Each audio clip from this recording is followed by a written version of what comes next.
بسم اللہ الرحمن الرحیم ان الذین آمنوا وعملوا الصالحات اولئک هم خیر البریہ صدق اللہ العظیم وصدق رسولہ النبی الکریم ان اللہ وملائکتہ یصلون علی النبی یا ایہا الذین آمنوا صلوا علیہ وسلموا تسلیما الصلاۃ والسلام علیک یا سیدی یا نبی اللہ وعلی آلک واصحابک یا حبیب اللہ۔ حمد و صلوات کے بعد آج یکم محرم ہے، اسلامی سال کا پہلا دن ہے۔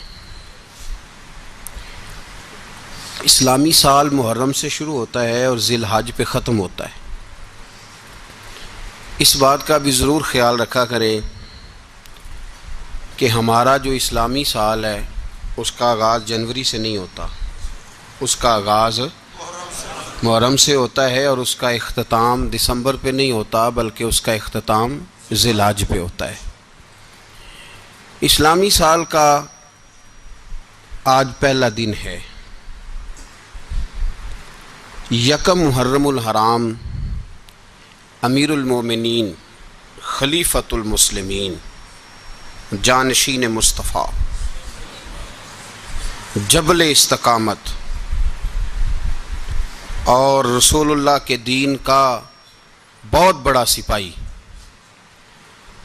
حضرت عمر فاروق رضی اللہ تعالی عنہ، جناب عمر کا نام صرف کام نہیں، حضرت عمر کا نام انقلاب برپا کر دیتا ہے۔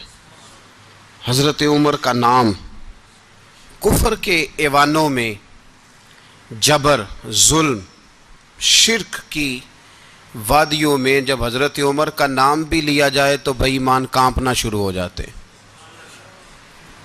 حضرت عمر فاروق رضی اللہ تعالی عنہ، حضرت عمر معمولی شخص نہیں، معمولی آدمی نہیں۔ کچھ لوگ صدیوں کے بعد پیدا ہوتے ہیں اور کچھ لوگ ایسے ہوتے ہیں جو ایک ہی بار پیدا ہوتے ہیں، ان جیسا دوسرا پیدا ہوتا ہی نہیں، دوسرا ان طرح کا پیدا ہوتا ہی۔ حضرت عمر رضی اللہ تعالیٰ عنہ جیسی شخصیات پیدا ہی نہیں ہوتی دوبارہ۔ سارے صحابہ در رسالت مآب پہ خود آئے۔ یہ وہ عظیم شخص ہے جسے اللہ کے محبوب نے اللہ سے مانگ کے لیا ہے، کہا اے اللہ یہ مجھے دے دے، اللہ سے مانگ کے لیا ہے۔ اس لیے صوفیاء کہتے ہیں کچھ مرید ہوتے ہیں کچھ مراد ہوتے ہیں، کچھ مرید ہوتے ہیں کچھ مراد ہوتے ہیں۔ مرید وہ ہوتا ہے جو چل کے آتا ہے، آ کے مرید ہوتا ہے۔ مراد وہ ہوتا ہے جسے کہا جاتا ہے کہ یہ کبھی میرا بن جائے نا، یہ کبھی آ جائے نا، میرا بن جائے، اس کو مراد کہتے ہیں۔ حضرت عمر مصطفیٰ کریم کی مراد ہیں، حضور کی مراد ہیں۔ اللہم اعز الاسلام بے اسلام عمر ابن خطاب، اے اللہ اسلام کو عزت دے دے، میرے عمر کو کلمہ پڑھنے کی توفیق عطا فرما دے۔ اور کیسے دعا مانگی؟ او یار حضرت عمر کی تو اس فضیلت کا کوئی جواب نہیں دے سکتا، میرے رسول پاک علیہ السلام سب کے لیے ہی دعا مانگتے ہیں نا، حضور کی دعا عام ہے، لیکن مصطفیٰ کریم نے کعبے کا غلاف تھام لیا اور غلاف کعبہ کو حضور نے سینے سے لپٹایا اور سینے سے چمٹا کے کہا اے اللہ میں نے تو کبھی سوال ہی زیادہ نہیں کیے، میں کرنے آیا ہوں، مجھے عمر دے دے، عمر دے دے۔ حضور نے مانگ کے لیا۔ اور پھر جب جس کو حضور مانگے اللہ سے، کہ حضرت عمر رضی اللہ تعالیٰ عنہ کا آج یوم شہادت ہے، میرا تو دل کرتا تھا کہ فجر سے باتیں شروع ہوں اور سارا دن ہی عمر کی باتیں ہوتی رہیں، سارا دن جناب عمر کی باتیں، سارا دن، اس لیے کہ ذکر جناب عمر کا ہوگا پر راضی اللہ کے رسول ہوں گے صلی اللہ، تو جاگ کے بیٹھیں، خوش ہو کے بیٹھیں۔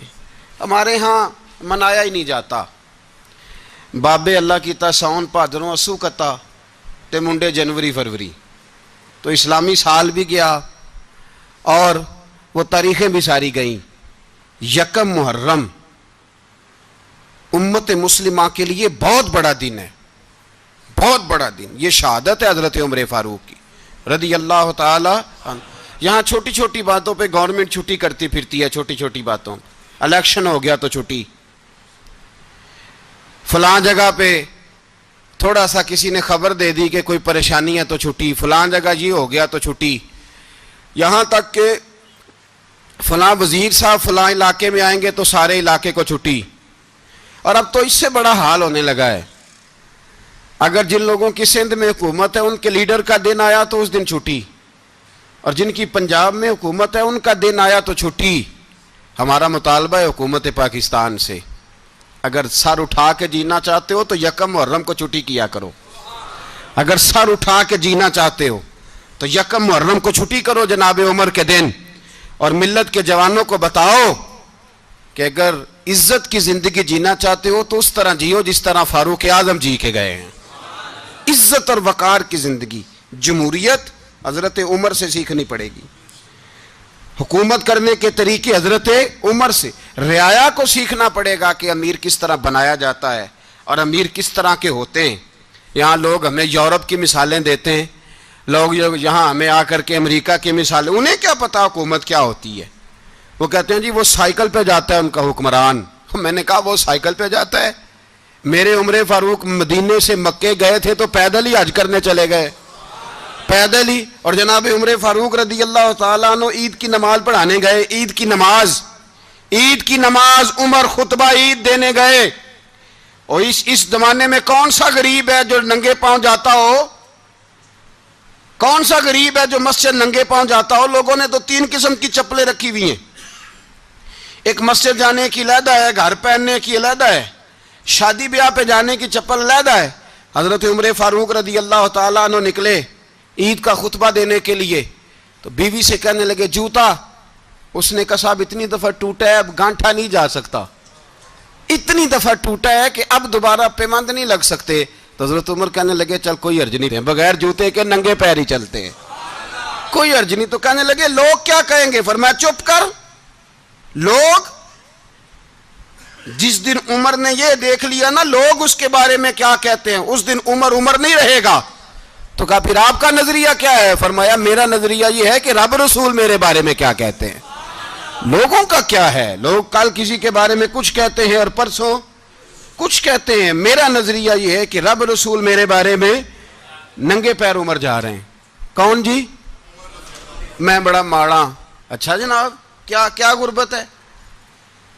10 قسم کے جوڑے لٹکے ہوئے ہیں کمرے میں اور پہننے کی فرصت نہیں. سویرے کیا پہننا ہے، شام کیا پہننا ہے، 15 سوٹ کٹھے استری ہو کے لانڈری والا بھیج رہا ہے. اور تو غریب ہے، تو بہت بڑا غریب ہے.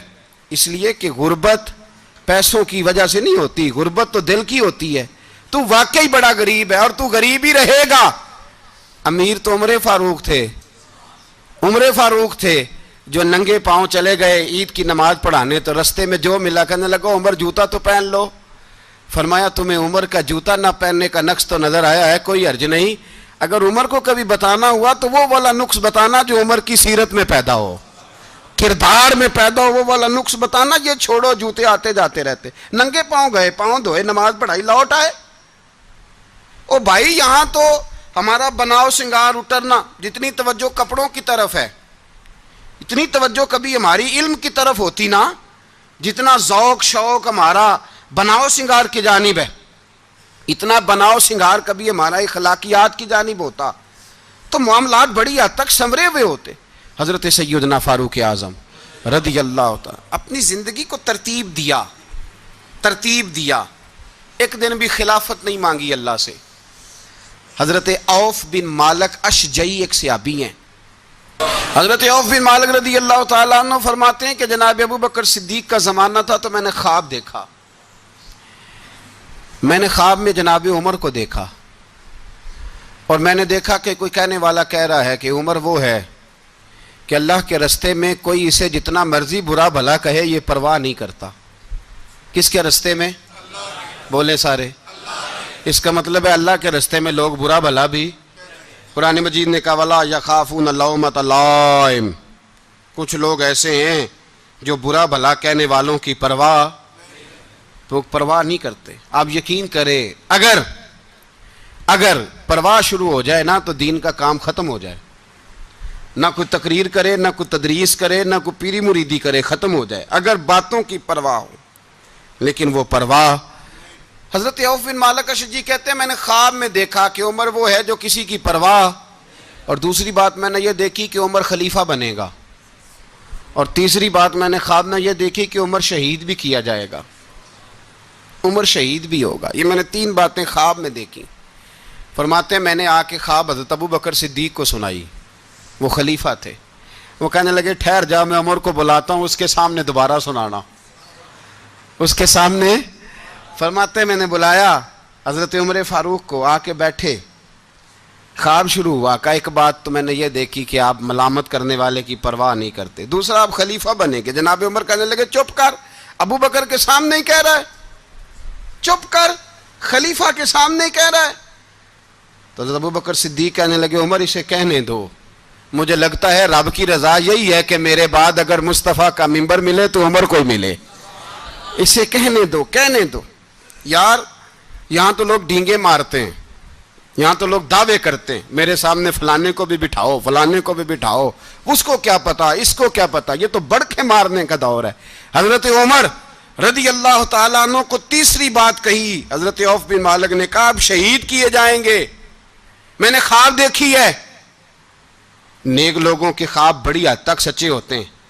کہا میں نے خواب دیکھی ہے. تو حضرت عمر کہنے لگے شہید تو دلیر لوگ ہوتے ہیں، شہید تو دلیر، جسے سارا زمانہ دلیر کہہ رہا ہے وہ اپنے بارے میں کیا کہہ رہے ہیں؟ کہتے ہیں شہید تو دلیر، میں تو کاہل سا آدمی ہوں، سست آدمی ہوں، میں تو اتنا کام ہی نہیں کرتا. تو یہ خواب تو نے جو دیکھا ہے نا پھر سے دیکھنا.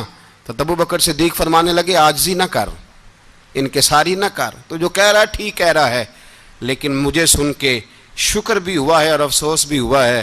افسوس اس بات کا کہ تیرے جیسا بطل عظیم چلا جائے گا، اور شکر اس بات کا کہ رب تجھے زندگی بھی اعزاز والی دے گا، اور شہادت کی موت دے کے اللہ تجھے موت بھی عزت والی عطا فرمائے گا.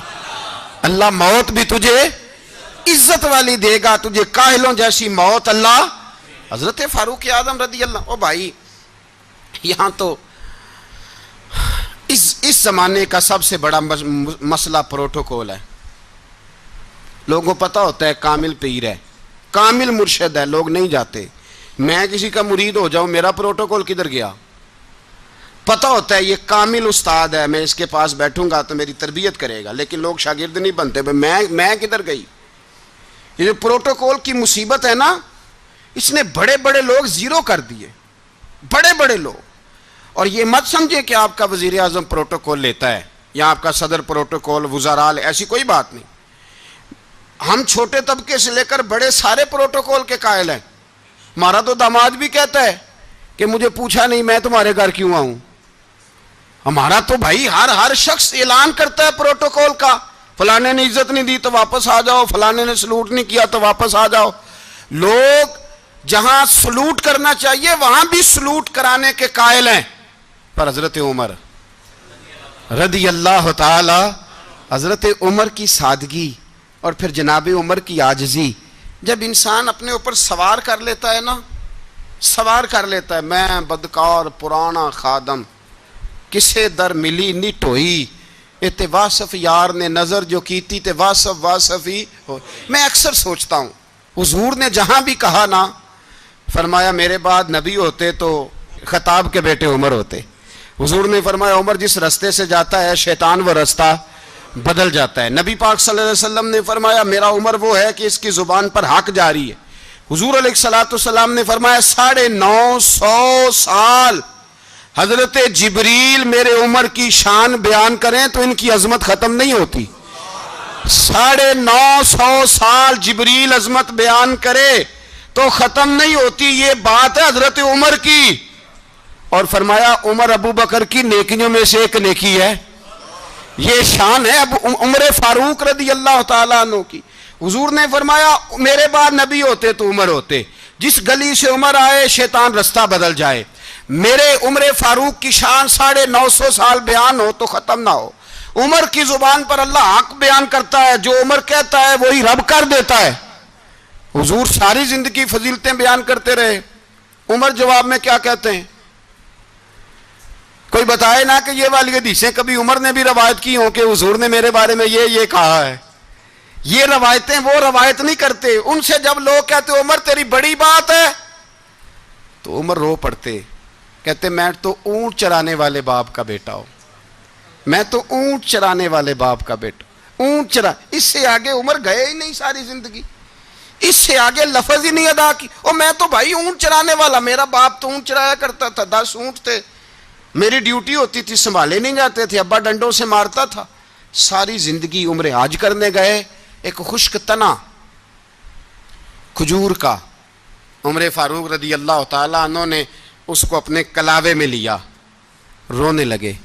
لوگوں نے کہا عمر کیا ہوا؟ فرمانے لگے یہاں میں اونٹ چرایا کرتا تھا، یہاں میں اونٹ چراتا تھا، 10 اونٹ سنبھالے نہیں جاتے تھے۔ دیکھو رسول اللہ کی شان، آج ساری امت چلانے کا طریقہ عطا فرما دیا ہے، ساری نظریے سے پیار۔ یار پیسہ کس کو برا لگتا ہے؟ آپ جس آدمی کی 50 کروڑ کی پراپرٹی ہے اس کو پوچھیں سب سے غریب، آپ کو وہی نظر آئے گا، وہ کہے گا میں ٹائٹ ہوں، حالات بڑے۔ میں کئی باری پوچھے انہوں نے، میں کہتا ترجمہ بھی 10 چھڑوں کی ہے، ہمیں تو سمجھ نہیں آتی، اور ٹائٹ حالات کون سے ہوتے ہیں جی؟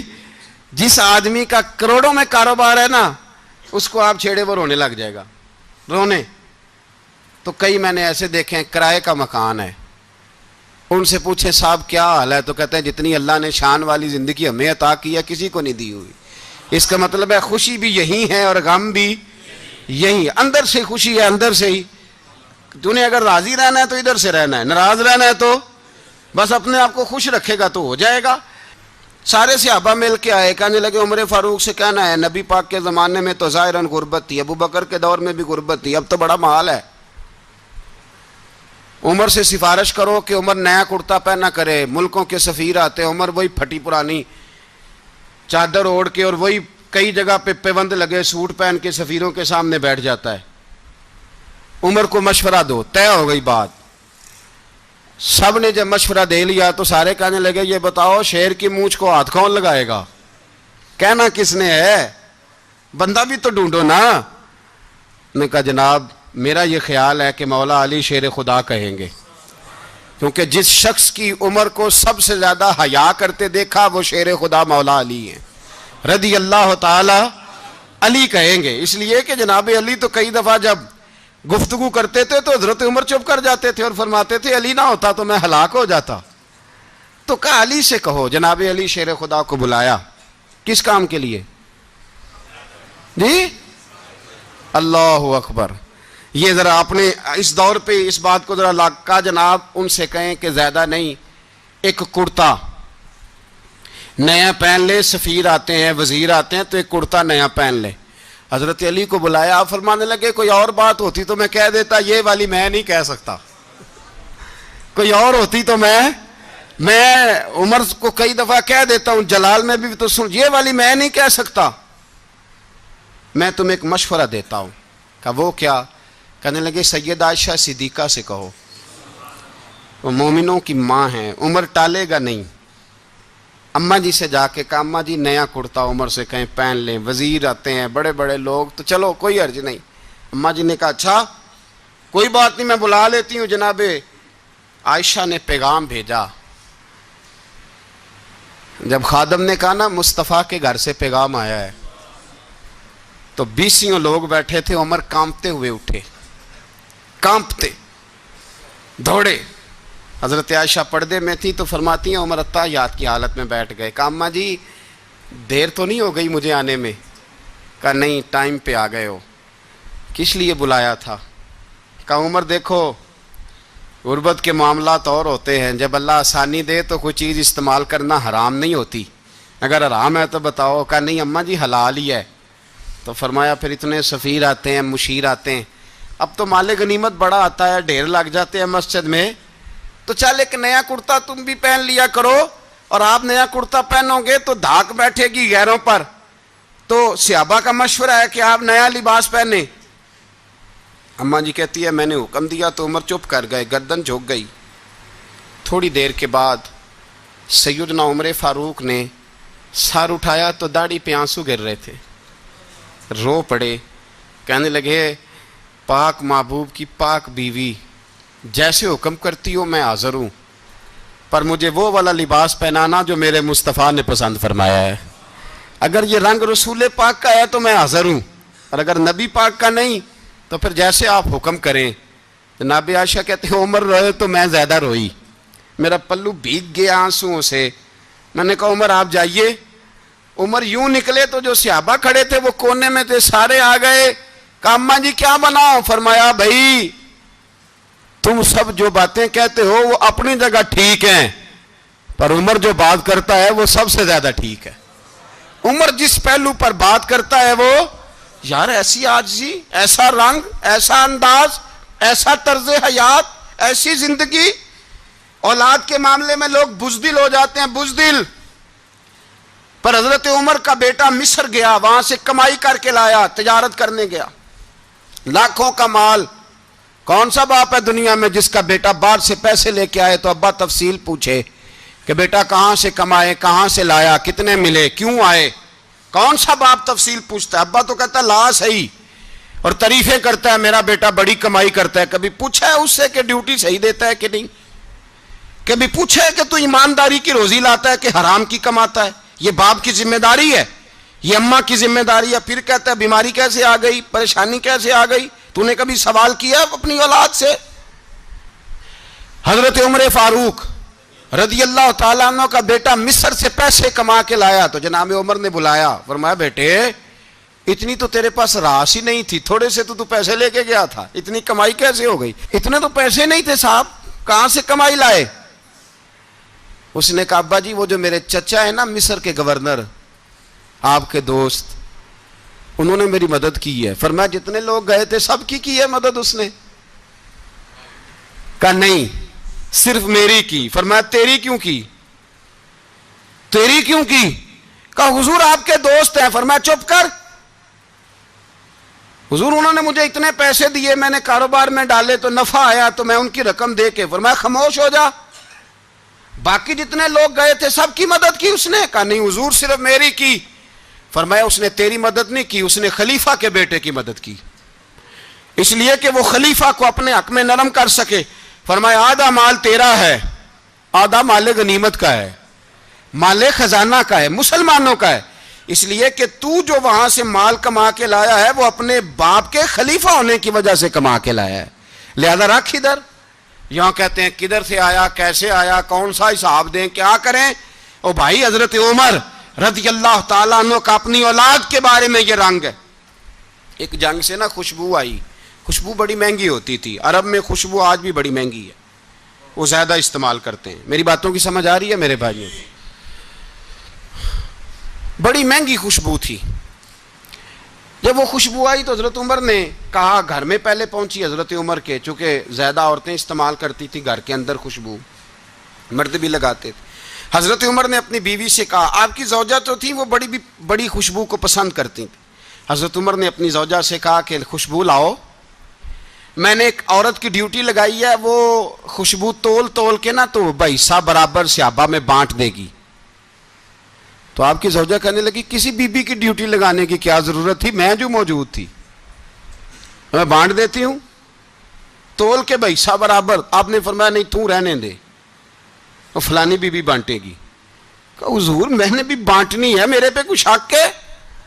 آپ نے فرمایا نہیں، تو تفصیل نہ پوچھ، تو خوشبو دے دے، کوئی اور بانٹے گی۔ خاتون خانہ تھی نا، کہنے لگی نہیں مجھے بھی آج آپ کو بتانا ہی پڑے گا کہ کوئی جو بانٹ سکتی ہے تو میں کیوں نہیں بانٹ سکتی؟ زوجہ کہتی عمر نے بات کی تو میری چیخیں نکل گئیں۔ حضرت عمر فرمانے لگے جب تو خوشبو بانٹے گی نا تیرے ہاتھوں کو بھی لگے گی، تیرے دوپٹوں کو بھی لگ جائے گی۔ اگر رب کریم نے مجھ سے سوال پوچھا کہ عمر خوشبو تو مسلمانوں کی تھی، تیری بیوی کے دوپٹے کو کیوں لگ گئی، تو میں اللہ کے حضور کیا جواب دوں گا؟ اگر اللہ نے یہ سوال کیا کہ تیری بیوی نے کیوں لگائی، وہ تو حصہ تھا مسلمانوں کا، تو نے تیری بیوی نے کیوں لگائی؟ تو فرمایا میں نہیں چاہتا کہ اللہ کے حضور مجھے اور تجھے باز پرس ہو، لہذا کسی اور کو بانٹنے دے۔ زوجہ روئی اور تڑپ کے کہنے لگی عمر مجھے لگتا ہے صبح قیامت بھی تیری بیوی ہونے کی وجہ سے اللہ مجھے جنت عطا فرما دے گا، تیری زوجہ ہونے کی برکت سے۔ بھائی یہ معیار رکھا، خدا کی قسم ایسا شخص تاریخ میں دوبارہ نہیں آیا۔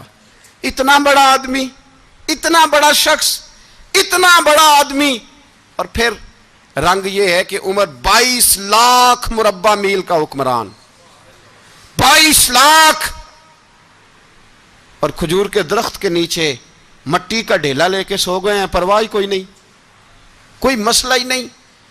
2 غلام ساتھ بیٹھے تو ایک روٹی حضرت عمر نے گھر سے منگوائی، تھوڑا سا سرکہ، تو غلام کہنے لگے ہم نے بھی کھانی ہے۔ فرمایا کوئی حرج نہیں، روٹی کو پیٹ بھر کے کھانا ضروری تو نہیں، 3 حصوں میں بانٹ لیتے ہیں۔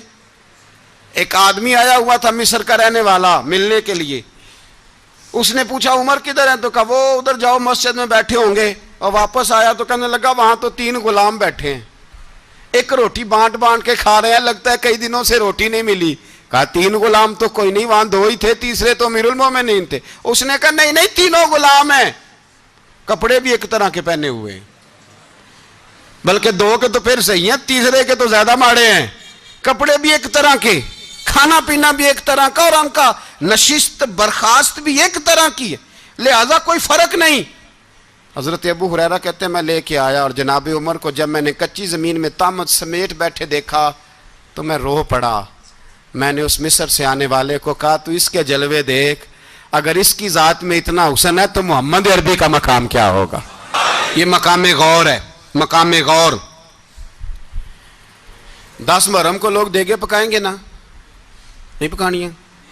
کوئی بول دے نہیں، ہاں نہ نہیں کر دے، پروگرام بدلیا تو نہیں دی عید کی کہ وہی کام شروع ہوا ہے، لات ٹائٹ ہونے والا۔ کیوں جی پکنی ہے نا دیکھیں 10 محرم کو انشاءاللہ تعالی، ہم بھی پکائیں گے انشاءاللہ، یہاں بھی پروگرام ہوگا۔ تو 10 محرم کو جو دیگ پکنی ہے تو ایسا نہیں ہو سکتا کہ 1 محرم کو حضرت عمر کے نام کی بھی کوئی پک جائے۔ اگر امام حسن حسین کے نام کی دیگیں پکیں تو جو امام حسن حسین کے سے پیار کرنے والے ہیں، جو امام حسن حسین سے، ہم لوگوں نے بھی عجیب رٹا اپنایا ہے نا، ہم لوگ بات کا ایک پہلو دیکھتے ہیں دوسرا نہیں دیکھتے۔ حضرت امام حسن اور حسین کو بھی نبی پاک نے شہید کہا، اور جناب عمر کو بھی رسول اللہ نے خود شہید فرمایا ہے، فرمایا شہید ہے، خود فرمایا اپنی زبان سے کہ یہ شہید ہے، خود میرا عمر شہید ہے۔ تو ان کے نام کی دیگ نہیں پکنی چاہیے، اس طرف نہیں ہماری توجہ ہونی چاہیے۔ اور اہل بیت نبو، یہ بات میں پہلے بھی کرتا ہوں، آج پھر کرنا ضروری سمجھتا ہوں، اہل بیت کا پیار، سن لو کان کھول کے، اہل بیت کا پیار اگر ہمیں کسی نے سکھایا ہے تو سیدنا عمر فاروق نے سکھایا ہے۔ اہل بیت نبوت کی محبت اگر کسی نے سکھائی ہے تو کس نے سکھائی ہے؟ بول کے بتائیے، حضرت عمر نے۔ اہل بیت کا پیار ہمیں حضرت عمر نے بول کر کے سکھایا ہے۔ بھائی یاد رکھیں، کسی کی طاقت نہیں تھی دم مارنے کی حضرت عمر کے سامنے، طاقت ہی نہیں تھی، کیسر و کسرا کانپ جاتے تھے، جرأت ہی نہیں کرتے تھے حضرت۔ اور ہمارے تو تعلقات بڑے ہیں نا غیروں سے۔ حضرت ابو موسیٰ اشعری رضی اللہ تعالیٰ عنہ فرماتے ہیں میرا منشی سائی تھا، وہ کاتب کہتے تھے وہ لوگ، میرا حساب کتاب عیسائی تھا۔ تو فرماتے ہیں ایک دن میں نے وہ سارا حساب کتاب لین دین کے حضرت عمر کو دکھائے تو فرمانے لگے جس نے لکھے ہیں اس کو بلاؤ۔ کہنے لگے حضور مسجد نہیں آ سکتا۔ کیوں نہیں آ سکتا؟ کہنے لگے وہ عیسائی ہے۔ کہتے ہیں حضرت عمر جلال میں آ گئے۔ آپ فرمانے لگے جنہیں رب دور کرتا ہے تم کیوں قریب کرتے ہو؟ جنہیں اللہ دور کرتا ہے۔ فرمایا تم غیروں کو اگر عہدے دو گے تو اپنوں کا کیا بنے گا؟ اگر تم غیروں کو عہدے دو گے تو اپنوں کا، یہ سوچ ہے جو آج برما کے مسلمانوں کے لیے بھی ضروری ہے۔ کہا اگر تم غیروں کو عہدے دو گے تو اپنوں کا۔ ہم نے غیروں کو عہدے دیے تو دیکھا نا اپنے کس طرح کاٹے جا رہے ہیں۔ غیروں کو جو عہدے دے دیے جرانے سارے غیروں سے، روز دعویٰ ہوتا ہے چین ہمارا سجن ہے، چین ہمارا دوست ہے۔ او بھائی دوست ہے تو اس سے کہو نا کہ برما تو تمہاری ایک چھوٹی سی ریاست ہے، چین کے بغیر تو وہ سانس بھی نہیں لے سکتا، اس کو کہو نا اس حکومت پہ دباؤ ڈالے۔ لیکن ہم لوگوں نے غیروں کو عہدے دیے تو اپنے پس گئے۔ حضرت عمر کہتے تھے ذمی کا ہم ادب کریں گے، ذمی کافر کا ہم، ایسا کافر جو مسلمان ریاست کو قبول کرے، بدامنی نہ پھیلائے۔ ایک آدمی کو آپ نے دیکھا آنکھوں سے نابینا ہے اور بھیک مانگ رہا ہے. تو حضرت عمر کو نظر آ گیا. فرمایا کون ہو؟ اس نے کہا میں یہودی ہوں.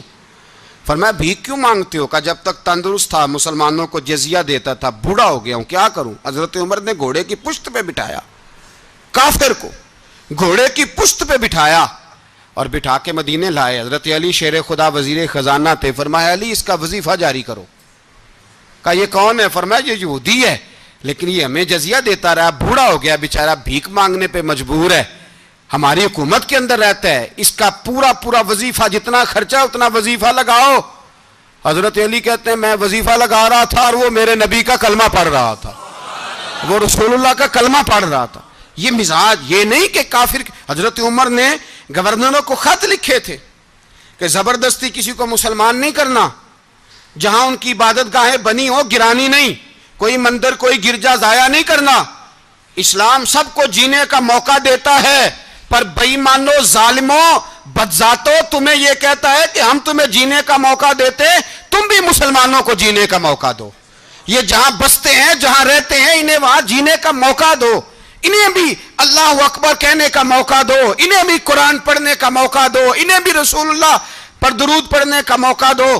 ہمارے ملک میں عیسائی اپنی مرضی سے کھلے عام تبلیغ کرتے ہیں. یہاں تو چینل چلائے ہیں عیسائیوں نے. کسی مذہبی جماعت نے کبھی جلوس نکالا ہے کہ عیسائیوں کا چینل بند کرو؟ بولے نکلا ہے کہ نہیں نکلا؟ کتنے ظلم کی بات ہے. ہم جب غیر کو اتنا تحفظ دیتے ہیں, اتنا تحفظ دیتے ہیں. ہم نے دیکھا ہے, مجھے بیسیوں لوگوں نے عید پہ ٹیلی فون کیے کہ عیسائیوں کو قربانی کا گوشت دے لیں, مجبور ہیں جی, دروازے پہ آ گئے ہیں, ہمارے کام کاج کرتے ہیں. بیسیوں لوگ, عام آدمی کے دل میں ان کا اتنا جذبہ ہے, وہ مسائل کا بیان کرنا ایک علیحدہ بات, لیکن ہمارے دل کافر کے حق میں بھی نرم ہو جاتے ہیں.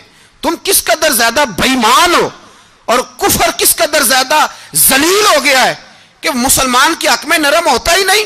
اور اس سے بڑے ذلیل وہ ہیں جو ان ذلیلوں کے سپورٹر ہیں, وہ کسی عرب ملک کے حکمران ہو یا کسی اور جگہ کے, وہ بڑے ذلیل ہیں جو ان ذلیلوں کے سپورٹر ہیں, جو برما کی بچیوں کے قتل پر اپنی حکومتیں چمکا رہے ہیں. انہیں شرم نہیں آتی, اس قدر مسلمان تڑپا ہے لیکن ان بے غیرتوں کو ذرا ہوش نہیں آئی. اور یہ ان کے کماش, ان کے دلال جو ہر جگہ ان کی سپورٹ کر کے اپنی حکومتیں قائم کرتے ہیں, بے ایمانوں کو پتہ نہیں کہ کب ان پر اللہ کا عذاب اترے گا اور کس طرح ان کے پرخشے اڑیں گے. تمہیں اپنی ذلت اور رسوائی نظر نہیں آ رہی کہ زمین کس طرح تمہارے لیے تنگ ہو گئی ہے؟ اس سے زیادہ اور تمہاری رسوائی کیا ہوگی؟ ڈرو اللہ سے, اور یہ تو دنیا کا عذاب ہے. ان بطش ربک لشدید, میرا رب کہتا ہے قیامت تو قائم ہونے دے. جتنا سخت تیرے رب کی پکڑ ہے اتنی کسی دوسرے کی ہو سکتی, یاد رکھیں. اور تھوڑا احتیاط کریں ہم سب لوگ بھی, جو ہم لوگ آدھی زبان بول کے بھی ان کی سپورٹ کرتے ہیں. اب شرم آنی چاہیے ہمیں ان حکومتوں کی سپورٹ کرتے جو مسلمانوں کی لاشوں کے اوپر حکومتیں قائم کرتے ہیں, شرم آنی چاہیے. بہرحال بات دور نکل جائے گی اور میں اپنے مضمون پہ رہتا ہوں. اہل بیت کا پیار اگر سکھایا ہے تو جناب عمر نے سکھایا ہے رضی اللہ تعالی عنہ. امام حسن ملنے, آپ یقین کریں میں جب اس واقعہ کو پڑھتا ہوں تو میرا دل جھوم جاتا ہے. میں کہتا ہوں یار ڈاڈا ہونا اپنی جگہ پہ, عشق ہونا اپنی جگہ پہ, انسان کا باوقار ہونا اپنی جگہ. جہاں کھڑے ہونا تھا وہاں یہ کھڑے ہوتے تھے اور جہاں جھکنا تھا وہاں یہ. ان لوگوں میں اقبال نے کہا تھا تیری نگاہ ناز سے دونوں مراد پا گئے, عقل غیاب و جستجو عشق حضور و اضطراب. جہاں اگر آیا ہے سامنے کیسر و کسرا تو عمر جیسا دلیر کوئی نہیں, اگر سامنے آیا ایران کا بادشاہ تو عمر جیسا تگڑا کوئی نہیں, اگر آیا ہے سامنے غسان کا بادشاہ تو عمر جیسا عادل کوئی نہیں. لیکن اگر علی کا بیٹا آیا ہے, اگر فاطمہ کے لال پارے آئے ہیں تو پھر فاروق اعظم سے جیسا محب کوئی نہیں, پھر ان سے جیسا پیار کرنے والا کوئی نہیں. اندر بیٹھے ہیں جناب عمر, اندر تنہائی میں کچھ وزیروں سے گفتگو ہو رہی ہے, میٹنگیں جاری ہیں. آپ کے بیٹے ملنے آئے جناب عبداللہ ابن عمر, ابا جی ملنا ہے. بات ٹھہرو, بات کر رہا ہوں, کوئی نہ اندر آئے. صاحبزادہ باہر کھڑا ہے. تھوڑی دیر گزری تو امام حسن بھی آ گئے. کون آئے؟ آپ کو جو ملے گا امام صاحب کا نام لینے سے, وہ سردار ہیں جنتیوں. کون آئے؟ سارے بولیے امام حسن. تیری نسل پاک میں ہے بچہ بچہ نور کا, تو ہے نے نور تیرا سب گھرانا. امام حسن آئے تو حضرت عبداللہ ابن عمر کو دروازے پہ کھڑے دیکھا. کہا امیر المومنین کہاں ہیں؟ کہنے لگے حضرت عمر کے بیٹے. کہنے لگے وہ اندر بیٹھے, کچھ میٹنگ ہو رہی ہے, اور انہوں نے کہا کوئی اندر نہ آئے, لیکن آپ جانا چاہیں تو چلے جائیں, آپ جانا چاہیں تو, تیری نسل پاک میں ہے بچہ بچہ نور, آپ جانا چاہیں تو چلے جائیں. تو انہوں نے کہا جب آپ باہر کھڑے ہیں تو مجھے کوئی اتنا ضروری کام نہیں, اور ابھی زور کی نماز تھوڑی دیر میں ہوگی, میں مسجد میں مل لوں گا امیر المومنین سے. یہ بات کہہ کے امام حسن چلے گئے. یار اتنی بڑی بات نہیں تھی, اتنی بڑی بات نہیں تھی. وہ میرے استادوں کا بیٹا بھی آئے تو کہا ٹھیک ہے جی وہ سوئے ہوئے ہیں, کوئی غرض نہیں یار میں ٹھہر کے آ جاؤں گا, کوئی بڑی بات نہیں تھی. دیکھا جائے تو بڑی بات نہیں تھی, پر بات بہت بڑی تھی, اس لیے کہ یہ خالی حسن نہیں, یہ حسن ابن علی ہے, یہ حضرت فاطمہ کے لخت جگر. حضرت عمر باہر نکلے, عبداللہ ابن عمر سے پوچھا کوئی آیا تو نہیں؟ تو کہا حضور امام حسن آئے تھے. تو کہا پھر شہزادے کو اندر کیوں نہیں بھیجا؟ کہا میں نے کہا تھا. وہ کہنے لگے اگر امیر المومنین مصروف ہیں تو میں ظہر میں مل لوں گا. حضرت عمر رونے لگے, فرمایا بیٹے تو نے اچھا نہیں کیا. پھر مسجد نہیں گئے, سیدھے امام حسن کے دروازے دستک دی. امام حسن باہر آئے, کہا شہزادے آئے تھے تو ملے کیوں نہیں؟ تو امام حسن کہنے لگے حضور آپ کا اپنا بیٹا دروازے پہ کھڑا تھا, آپ کا اپنا بیٹا دروازے پہ کھڑا تھا, اور منع بھی کیا تھا آپ نے تو میں زور میں مل لیتا. حضرت امام حسن فرماتے جوش جذبات میں جناب عمر نے سر سے پگڑی اتار دی, جوش جذبات میں. کہنے لگے حسن میرے بیٹے کا اور آپ کا کیا مقابلہ؟ کیا اس کی ماں کا نام فاطمہ الزہرا ہے؟ کیا اس کی نانی کا نام خدیجۃ الکبریٰ ہے؟ کیا اس کے نانے کا نام محمد مصطفیٰ ہے؟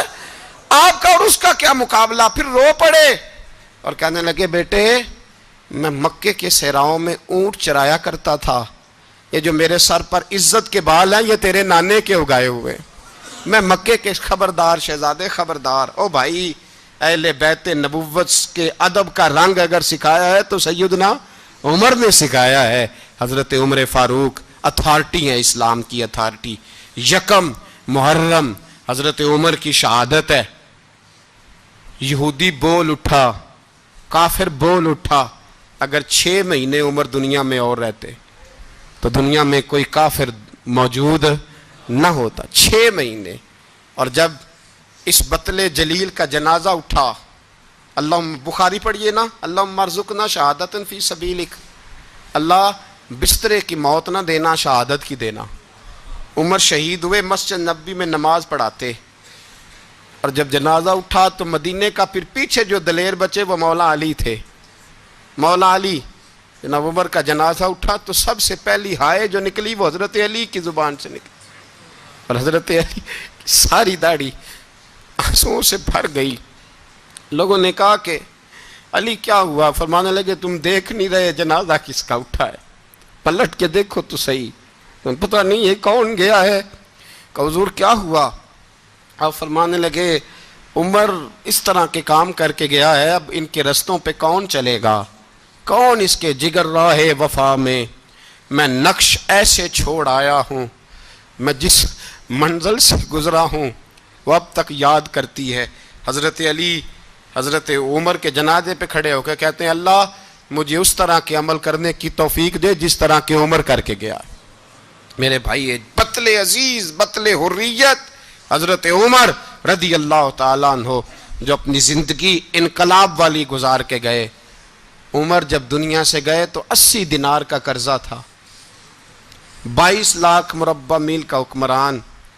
اور اپنے بیٹے سے کہنے لگے بیٹے کوشش کرنا تیرے خاندان والے مل کے میرا قرضہ اتار دے, میری قبر پہ بوجھ نہ رہے, اور اگر خاندان والے مدد نہ کریں تو میرے دوستوں سے بات کرنا, وہ مدد نہ کریں تو پھر علی سے بات کرنا.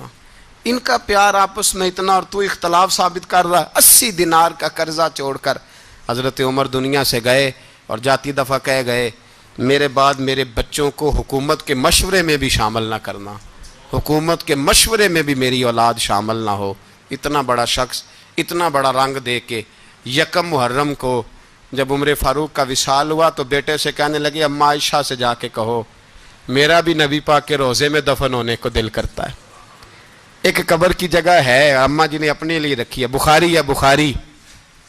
حضرت عائشہ کے پاس صاحبزادے گئے، کہنے لگے اماں جی عمر کو زخم لگ گیا ہے، حالت بڑی پریشانی والی ہے۔ وہ کہتے ہیں اگر اماں اجازت دیں، سید عائشہ رو پڑی، فرمانے لگی کہ وہ اپنی قبر کی جگہ تو نہیں نہ کسی کو دیتا، پر عمر نے کمال ہی بڑا کیا، اسے کہو جاؤ گنبد خضرا میں قیامت تک جو مصطفیٰ پہ اور ابو بکر پہ سلام پڑے گا وہ تجھ پہ بھی سلام پڑھ کے جائے گا، جاؤ میں نے جگہ دی۔ اعلیٰ حضرت فاضل بریلوی رحمۃ اللہ علیہ فرماتے ہیں وہ عمر جس کے آداب پہ شیدہ شکر، اس خدا دوست حضرت پہ لاکھوں سلام، اس خدا دوست حضرت پہ۔ آپ یقین کریں ممبر پہ بیٹھا ہوں، حضرت عمر کا جب نام لیتا ہوں تو میرے وجود کے رونگٹے کھڑے ہو جاتے ہیں۔ حضرت عمر کی زندگی جب پڑھتا ہوں تو لگتا ہے خدایا ایسے شخص بھی دنیا میں آئے، ایسے لوگ بھی دنیا میں ہو کر گزرے، ایسا شخص بھی آیا جس نے دنیا ساری اسلام کی گرویدہ کر دی، اور وقت آیا تو چرواہوں سے معافیاں مانگ مانگ کے کہا کہ دیکھنا عمر کے بارے میں دل میں بات کوئی نہ رکھنا۔ اسی لیے قرآن نے کہا ان الذین آمنوا وعملوا الصالحات اولئک ھم خیر البریہ، فرمایا جو ایمان لانے کے بعد اچھے عمل کرے سب سے بہتر وہی ہے۔